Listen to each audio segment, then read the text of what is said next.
Hi, welcome to my channel, What Debbie Makes. I'm here with a Friday Sews, sharing what I've made this week, a little bit of a haul, and what my plans are for next week.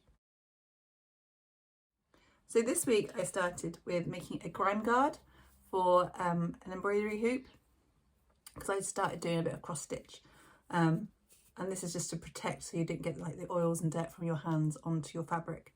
I've made it for a 6-inch hoop and hopefully for a 7. I kind of took the measurements for the 6 and the 7 and did in the middle, so I'm hoping it's going to fit both. And this was just using the Aldi fat quarters that I got last week. So that was my first make. And my second make was a mat for my sewing machine. I've been wanting to make one for a while, and I think I was just really intimidated by like the quilting. I've done like a quilt as you go method where you line up the two pieces right sides together and then sew down and then turn it out and press it. So yeah, I've done, and I found that bit quite easy.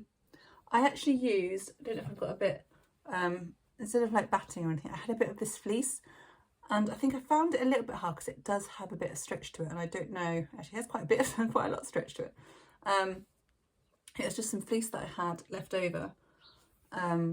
So when I did like an inch border around the edge, the fabric inside and like the back of that fleece kind of moved. So as you can see, these edges aren't, like some bits are a bit bigger than like others, especially like here it's really like thin here and then really big here. So I thought the corners aren't going to match up, so I've kind of just folded the corners. They're not great, they're not done very well, but it works. And it was my first time doing it, so I'm really happy with how it came out. Maybe the next time I give this a go I can do like the proper corners on it, but I'm just really happy with that, and it works. It makes, my machine is really heavy, so it just makes it easy to pull in and out, so it does the job. I'm happy.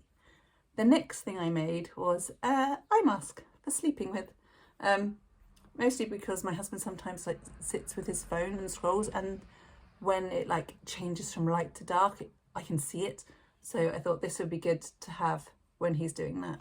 And it was just a pattern from a book. I mean, my curves aren't perfectly straight, perfectly curved, they're a bit straight, but it was a nice pattern to do. And again, I used that fleece as the inside, so it's nice on the inside. And again, I used the Aldi fabric, but I picked some, actually this isn't the Aldi fabric, is it? I can't remember if it's the Aldi or the Home Bargains fabric. I'm not too sure. I can't remember. It might have been the Home Bargains, but it is a lot softer than some of the other ones that came in the packs. The next thing I made was actually, I finished off a crochet project. I finished off this crochet hat, and I did a little hobbycraft pom-pom. It's this nice little, you work into like the back loop, the front loop and the third loop to create this pattern. Which was really nice, and it's quite an easy one to do when you get the hang of it. And that was by Handmade Crochet on YouTube. She's got so many amazing videos, and I made some matching fingerless gloves from her pattern as well. But I feel like these look like, a bit like a cast. I think what I did is I made them too long. Like I kind of winged the top where she had like single crochets as the border. I probably didn't need to make them as tall as they are. So because I wasn't that happy with how these came out, and I love this yarn, it's new fashion yarn that I picked up at my local shop. I then did another one in a different pattern, which I've made for my kids. This is a Lullaby Lodge pattern, and you start off with 2 granny squares, and you like sew down one side, and then you sew a little bit and a little bit and leave a thumb hole, and then you do like the ribbing on the top and bottom and a bit on the thumb hole. Now I don't mind doing the granny squares, but I absolutely hate doing the ribbing. So although I've done one glove, will I get around to doing the second one? And I don't mind the little ribbing, it's this big one. It's just so you basically you do a chain, and then you go down the chain, you slip a couple of stitches, and then you just keep working up and down until you go all the way around, and it's just a bit repetitive for me. I like things with a bit more variety. So we'll see if we get that finished. And there was a couple of other things that I've made, which I'll insert a photo of. One was a bookmark for my mum for her birthday. And then she dropped some hints that she wanted to learn to crochet. So then I created her a zipper pouch and bought a couple of crochet bits to put inside it. So I'll insert a photo of that here so you can see. And the next thing I made was this little tote bag. I tried to make this on the Thready Set Go like sewing social, virtual sewing social on Wednesday night. And I got as far as sewing the straps up and then I just lost. I think because I'm so new to sewing, I couldn't focus on reading the instructions and chatting and listening to what people were saying. So I finished the gloves, the crochet gloves, while on the sewing social. But yeah, I made this little tote.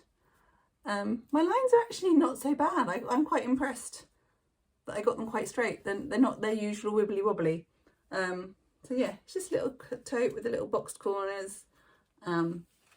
I don't know what I'll use this for. I thought maybe I could use it for my crochet projects. It'll fit nicely, just my little hook bag and a bowl of yarn. And then the next thing is I bought some bits this week.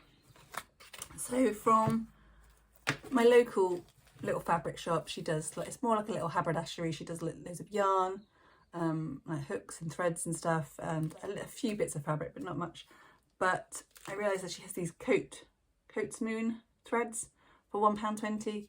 I'd seen them recommended a lot on Facebook, and I saw them on Amazon. You can get like boxes of 10, but I just wanted to try them, so I bought 3, and I've actually got one on my sewing machine now.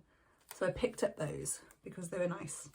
And then I went online to Pound Fabrics and bought a few bits.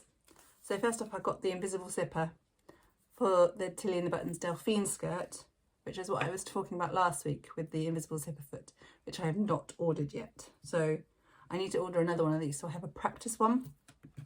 I also bought some elastic, but I actually realised that you can get like elastic from Tesco, and it does the same job, doesn't it?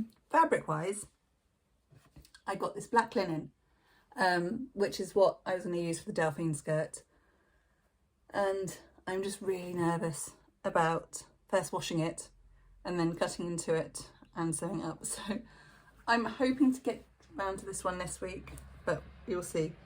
The next I'm even more nervous about was this viscose, and I can see it's all like fraying now, so I'm really nervous about washing this. I obviously don't have a serger or an overlocker to serge the edges. Do I zigzag stitch the edges? Will pinking shears be enough? I don't know, but it's just a lovely print. And I was thinking for this, I bought this for the Tilly and the Buttons, is it the Patine dress? That's what I was thinking for that fabric. Now I wanted to make a skirt by, it's the Peppermint Pocket skirt, and it's a beginner pattern, and it listed a few fabrics, and I went for this navy double gauze. But I did not realise that double gauze was a trickier fabric to work with. So again, another one that I'm just really nervous to prep and cut into.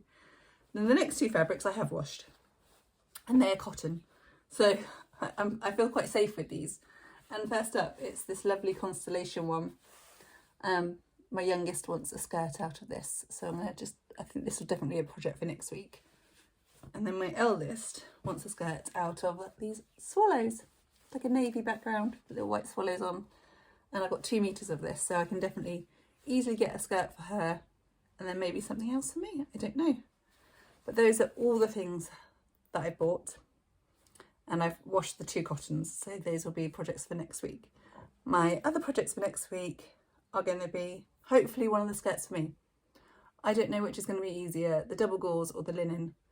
The double gauze with the peppermint pocket skirt seems like the easier pattern to work with. I don't know if the linen is going to be an easier fabric to work with. And the pattern is from the Tilly and the Buttons Love Up First Stitch book, so I think she goes in quite a lot of detail on how to do things. But again, do I need to get that invisible zipper foot? I don't know. And then the other thing I want to make next week is a little basket for my paper patterns to go in. And that is it for this week. What have you been making this week? I'd love to hear. And if you'd like to subscribe, please hit the subscription button below. and I hope you have a lovely weekend. Bye.